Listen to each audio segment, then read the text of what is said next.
Қайырлы күн достар, менің қарапайым асханама қош келдіңіздер. Бүгін сіздермен өте жұмсақ сүтті қыз тортының рецептімен бөлісетін боламын. Ең алдымен біз корждарын пісіріп аламыз. Бізге керегі ұн, жұмыртқа, қамыр қопсытқыш, яғни разрыхитель, бөлме температурасындағы май және де сгущенка. Алдымен сгущенканы ыдысымызға құйып аламыз. Сгущенкамыздың майлылығы жоғары болғаны жақсы. Одан соң оның үстіне жұмыртқамызды саламыз.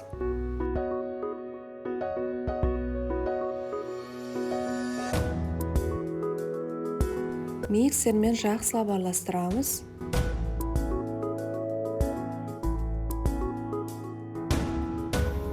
Маған араластыруға 2-3 минуттай уақыт кетті. Міне осылай ағарғанша араластырамыз. Одан соң бөлме температурасындағы сары майымызды салып, миксермен сары май ерігенше араластыру керек.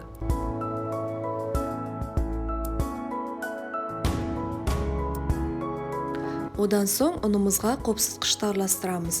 Ұнымызды алдын ала електен өткізгендеріңіз жақсы, сол кезде біздің корждарымыз үлпілдек болып піседі.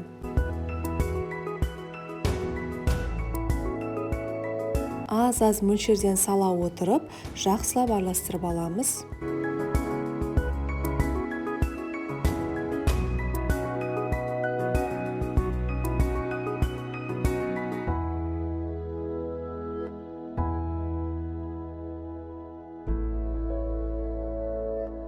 Араластырып алдық, міне бізде осындай масса шығады.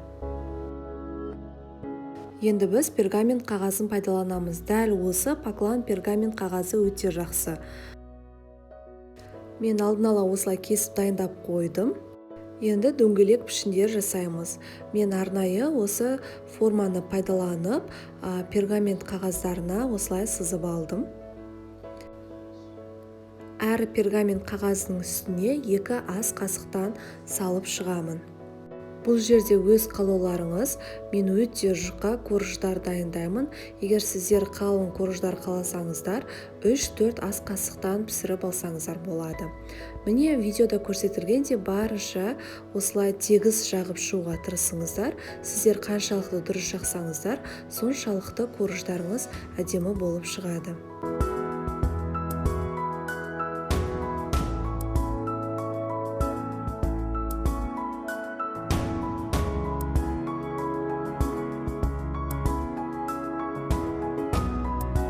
Міне барлығын алдын ала осылай дайындап қойдым. Менде 8 корж шықты.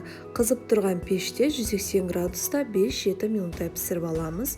Міне бізде дайын болды. Корждарымыз пергамент қағаздан оңай алынады. Дәл осылай жұмсақ үлпілдек болып піседі. Міне осылай суытып қоямыз. Оға дейін біз кремдерін дайындаймыз. Сливки 33% болу міндетті.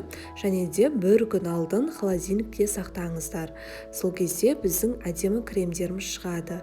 Сливкиді құйып, миксердің көмегімен 2 минуттай араластырып аламыз.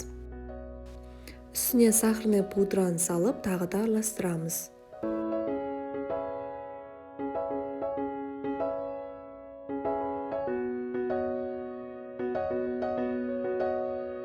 Және де ең соңында сүзбелі ірімшіктерімізді салып, кремнің массасы шыққанша 5 минуттай араластырып аламыз.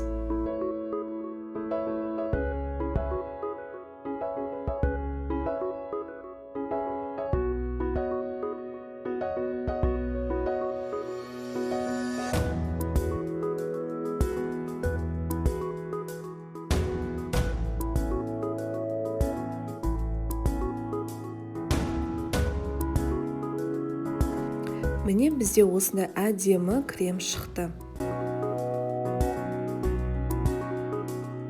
Енді біз корждарымызды жинаймыз. Мен арнайы осындай формада жинадым, бірақ ол маңызды емес. Әрбір коржымызға 2 ас қасық кремнен салып, бір тегіс етіп жайып шығамыз. Барлық корждарымызды осылай жасаймыз.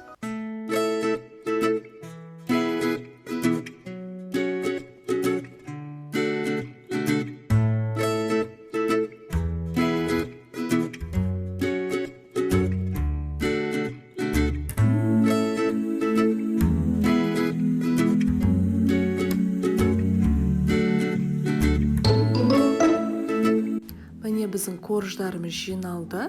Енді формадан жай ғана алып шығамын. Енді бетін әрлеуге кірісеміз. Ең алдымен қалған кремімізді үстіне және де жан жағына бір тегіс етіп жағып шығамыз.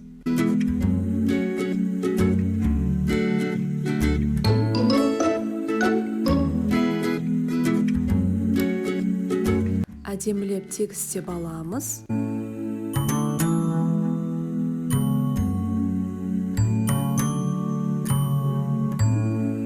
Және мен кішкене ғана крем қалдырдым.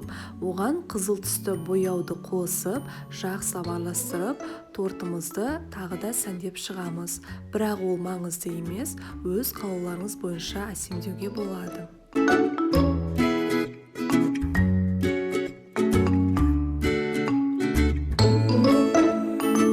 Соңғы кремімізді тортымыздың бетіне әдемілеп жағып шығамыз.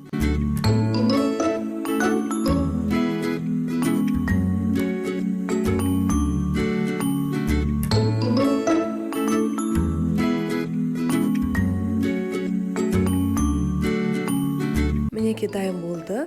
Мен таңғы орайдың көмегімен осылай әсемдеп шықтым.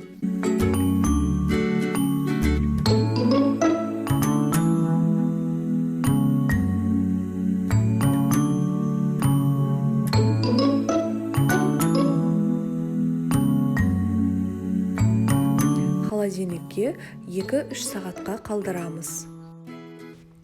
Мінекей достар, біздің сүтті қыз тортымыз дайын болды. Өте жұмсақ болып шығады.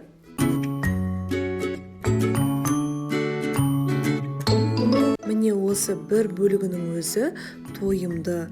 Өйткені бұл тек қана таза құраммен жасалған сүтті қыз тортының нағыз оригинал рецептісі. Бұл тортты жасап көрсеңіздер, еш өкінбейсіздер. Міндетті түрде жасап көріңіздер. Сіздермен бірге болған Арайдың асханасы. Менің каналыма жазылуды ұмытпаңыздар. Ас болсын!